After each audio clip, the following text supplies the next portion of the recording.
Assalamualaikum warahmatullahi wabarakatuh. Masyarakat modern seringkali memberikan kecenderungan baru dibanding dengan masyarakat tradisional. Kecenderungan untuk berpindah dari satu agama kepada agama yang lain. Ada banyak orang di dalam dunia modern yang selama hidupnya bisa 3-4 kali berpindah, tidak kecuali berpindah dari Islam kepada agama lain. Pindah agama di dalam Islam disebut sebagai murtad atau disebut sebagai orang yang keluar dari Islam. Pertanyaannya, apa yang dimaksud dengan murtad? Apa yang dimaksud dengan keluar dari Islam? Fakta seringkali menunjukkan, pertama, memang ada orang yang menyatakan diri keluar dari Islam, deklarasi ke publik bahwa dirinya keluar dari Islam. Dalam kasus ini jelas bahwa dia bisa digolongkan sebagai orang murtad. Yang menarik di dalam Quran terhadap orang yang pindah agama, terhadap orang yang mengaku dirinya keluar dari Islam, yang disebut sebagai murtad, tidak ada sanksi hukum dunia terhadap mereka. Man yartadid minkum an dinihi fayamut wa huwa kafir. Barang siapa yang murtad dari agamanya, maka dia adalah kafir. Artinya apa?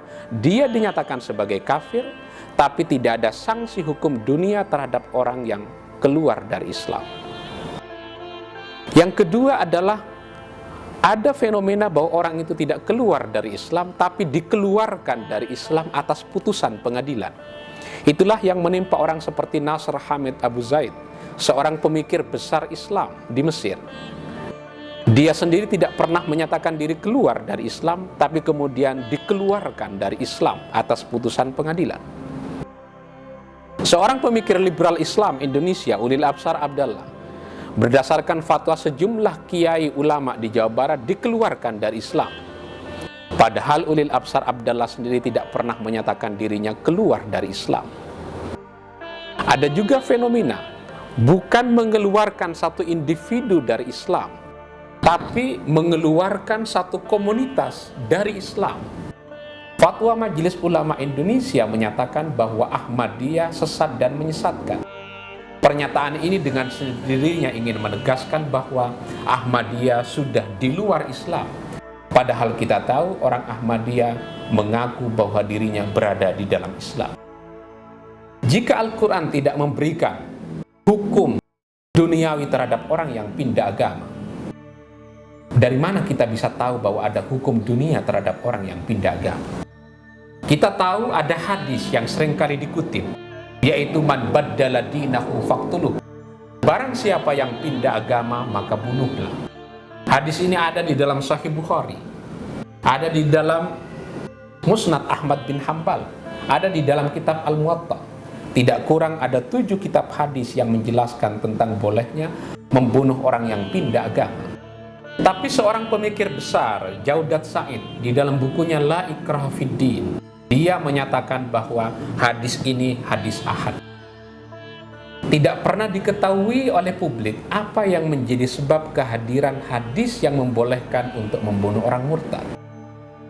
Begitu juga diragukan perawi hadis ini yang dianggap tidak kredibel.